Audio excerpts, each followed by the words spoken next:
अस्सलाम वालेकुम दोस्तों, आज हमने देखा कराची में रमज़ानों का एंड हो रहा है। उसमें पीआईए प्लेन क्रैश का एक अफसोसनाक हादसा जिसमें मुतअद्दिद लोग शहीद हो गए। और ना सिर्फ वो शहीद हुए कि जो प्लेन में थे, बल्कि वो लोग शहीद हुए कि जो नीचे मॉडल कॉलोनी में रह रहे थे, जो कि वहाँ के रिहायशी थे, क्योंकि ये प्लेन एक रिहायशी इलाके में जाके क्रैश हुआ। इस पे अभी कुछ देर पहले मैंने देखा कि जी पीआईए के सीईओ ने एक प्रेस कॉन्फ्रेंस करी और उसमें नज़र ये आ रहा था कि फेस सेविंग की जा रही है और उसमें अपने आप को सेव किया जा रहा है। मेरी सिर्फ एक रिक्वेस्ट है इस वीडियो के थ्रू कि काइंडली हम सब पाकिस्तानियों से, ताकि हमें ये फील ना हो कि हमें डिसोन किया जाता है, हम सब पाकिस्तानियों से इस प्लेन की लास्ट 5 इयर्स की हेल्थ चेक रिपोर्ट शेयर कर लें। इस प्लेन की जितने टेक्नीशियंस ने, जितने इंजीनियर्स ने इस प्लेन को ओके किया था, इसको चेक किया था, इसको देखभाल की थी, इसको लुक आफ्टर करता था टेक्निकली तौर पे हर तरीके से, उसकी लास्ट 5 इयर्स की और आज करंट की जो ये क्लेम कर रहे हैं कि ये जहाज़ बिल्कुल ठीक था और जो पायलट अब इस दुनिया में नहीं रहा और वो यहाँ से जा चुका है, उसने ये साइन किया था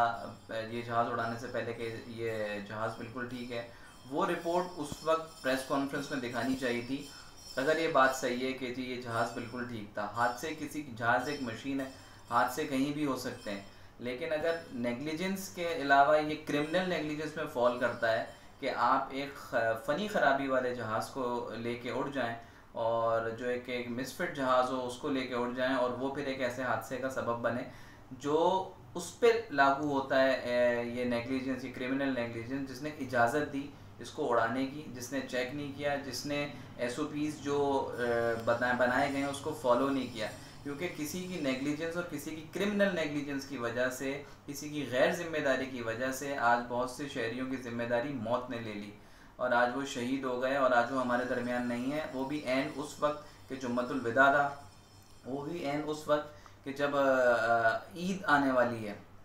और दूसरा जो ये आबादी पे गिरा और फिर हमने देखा कि इस पर कमीशन बना दिया गया है, तो कमीशन बनने के बाद मुझे तो बहुत ज़्यादा अफसोस हुआ, क्योंकि आज तक किसी कमीशन की रिपोर्ट या किसी कमीशन में ऐसा फैसला नहीं आया कि जिसमें जो लोग कसूरवार हैं उनको सज़ा दी जाए। अगर तो ये जहाज़ फिट था और उड़ने के बाद ये सारे मसले मसाइल हुए हैं, तो ये तो कुदरती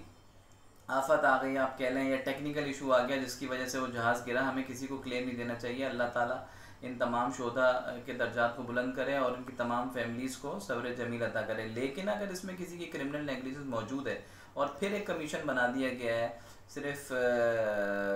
सफ़े भरने के लिए और सिर्फ इन चीज़ों को दबाने के लिए जैसे पहले होता आ रहा है, तो बराए मेहरबानी हमें ये सोचने में मजबूर ना करें कि हमें पाकिस्तान में कोई डिसोन नहीं करता। हम भी एक शहरी हैं, हम चाहते हैं कि हम सबको ओन किया जाए। तो इस ओन करने की वजह से मेरी सिर्फ एक रिक्वेस्ट है कि जो चले गए इस दुनिया से उनको तो कोई भी वापस नहीं ला सकता, लेकिन ये जिन घरों पे ये जहाज़ गिरा और जो इलाका मकीन वहाँ के थे, गवर्नमेंट एटलीस्ट इतनी रिस्पॉन्सिबिलिटी ले कि उन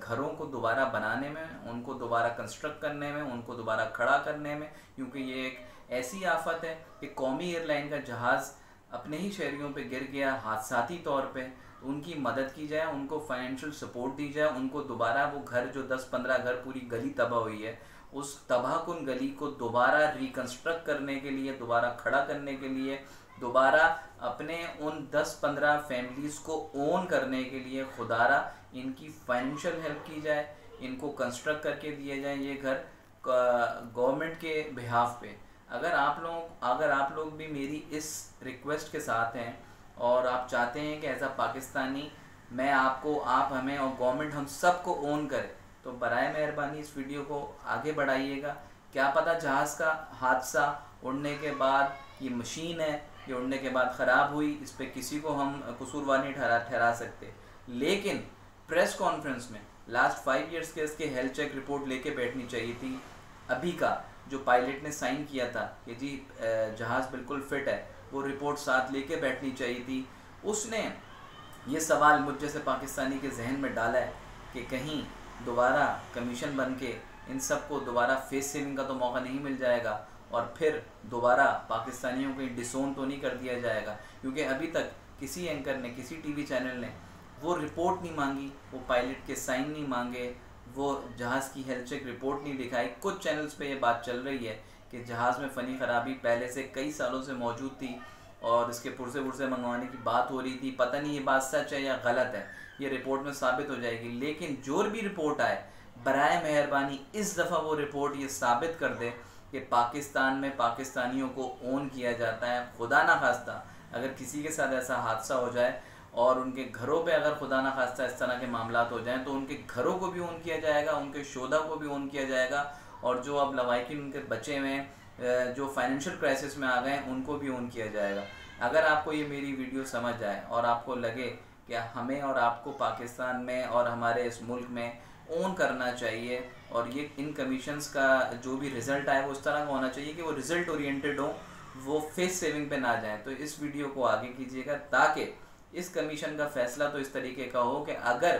कोई इसमें क्रिमिनल नेग्लिजेंस में मुलव्वस है तो जो लोग शहीद हो गए, जिनकी जानें चली गई, जो वापस नहीं आ सकती, तो इन लोगों को भी फांसी दी जाए, सरेआम फांसी दी जाए कि अगर कोई इसमें क्रिमिनल नेग्लिजेंस में इन्वॉल्व हो रहा है। और अगर ये क्रिमिनल नेग्लिजेंस नहीं है और ये हादसा ही हुआ है, जहाज़ उड़ा फ़नी तरह ख़राब हो गया, मशीन थी, हो सकती है, तो हम उन तमाम लोगों के लिए दुआ करते हैं कि अल्लाह ताला उनके दर्जात बुलंद करें।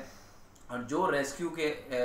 इदारे, हमारी फ़ौज हो गई, हमारी रेंजर्स हो गई, पुलिस हो गई, NGOs हो गई, वो वहाँ काम कर रही हैं, अल्लाह ताला इनको और हिम्मत दे, ये और ज़्यादा से ज़्यादा काम कर सकें। लेकिन बराए मेहरबानी कमीशन हो या कोई भी मामला हो, इस दफ़ा ऐसा फ़ैसला करें कि हमें फ़ील हो कि वाकई हमें ओन किया जाता है। हसन रियाज अदवानी, बहुत बहुत शुक्रिया।